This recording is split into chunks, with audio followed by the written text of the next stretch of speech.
बंटी और गुल्लू की कहानियाँ।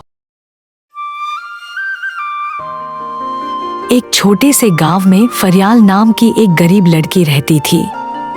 उसका चेहरा चांद की तरह चमकता था, लेकिन जिंदगी की राहें बहुत कठिन थी। वह दिन भर खेतों में मेहनत करती और रात को अपनी बीमार माँ के पैरों के पास बैठकर दुआ मांगती। एक दिन गांव के किनारे एक नया आदमी आया।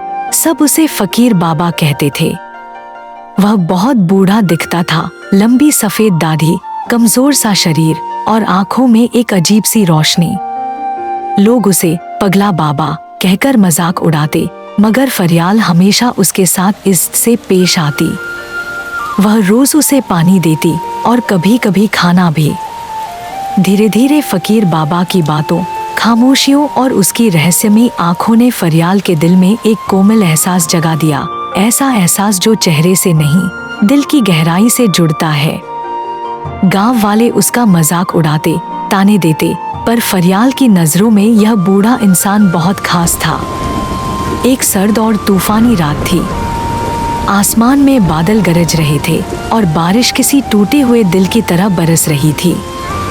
फरियाल की माँ को तेज बुखार था और घर में खाना भी नहीं था। मजबूर होकर फरियाल जंगल की ओर निकली, शायद लकड़ियाँ या कोई जड़ी बूटी मिल जाए। लेकिन रास्ते में उसका पैर फिसल गया और वह एक गहरी खाई के पास गिर पड़ी।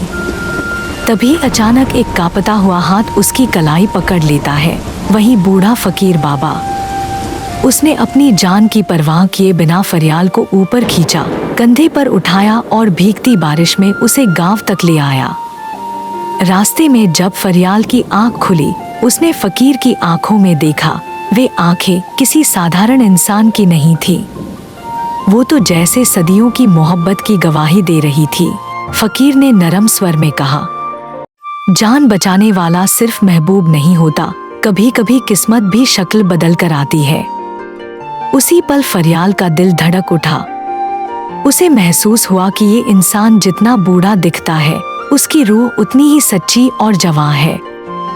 यही वो लम्हा था जब फरियाल के दिल में फकीर बाबा के लिए मोहब्बत का बीज बोया गया। एक ऐसा बीज जो बाद में एक चमत्कार बनकर फूटा। वक्त के साथ फरियाल को बाबा से अपनापन महसूस होने लगा।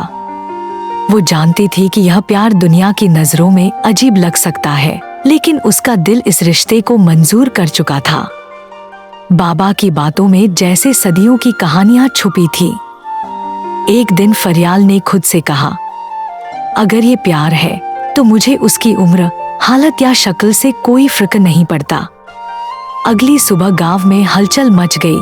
फकीर बाबा का तंबू खाली था, लेकिन उसी दिन गांव में एक बेहद खूबसूरत, रौबदार और शाही नौजवान आया। लंबे बाल, तेज नजरें, सुनहरी रंगत और शहजादों जैसा पोशाक। सब लोग हैरान रह गए, लेकिन फरियाल को जैसे पहले से सब पता था। वो युवक सीधे फरियाल के पास गया और कहा, तुम्हारे प्यार ने मेरी असली पहचान को जगा दिया। मैं एक शहजादा हूँ जिस पर एक जादूगरनी ने श्राप डाला था। जब तक कोई मुझे मेरे चेहरे से नहीं, बल्कि दिल से प्यार नहीं करेगा, मैं आजाद नहीं हो सकता था। फरियाल की आंखों में आंसू थे, लेकिन होंठों पर मुस्कान। शहजादे ने उसका हाथ थामा और पूरे गांव के सामने ऐलान किया, यही है मेरी रानी। और फिर हुई एक शानदार शादी, जहां न दौलत देखी गई, न ओहदा, सिर्फ प्यार की जीत हुई। वही फरियाल जो कभी गरीब, अकेली और नजरअंदाज की जाती थी, आज एक महल की रानी बनी, क्योंकि उसने वो चेहरा चुना जिसे दुनिया ने ठुकराया था, और वो दिल पहचाना जिसे कोई समझ न सका। जिसने अभी तक चैनल सब्सक्राइब नहीं किया, सब्सक्राइब कर दो।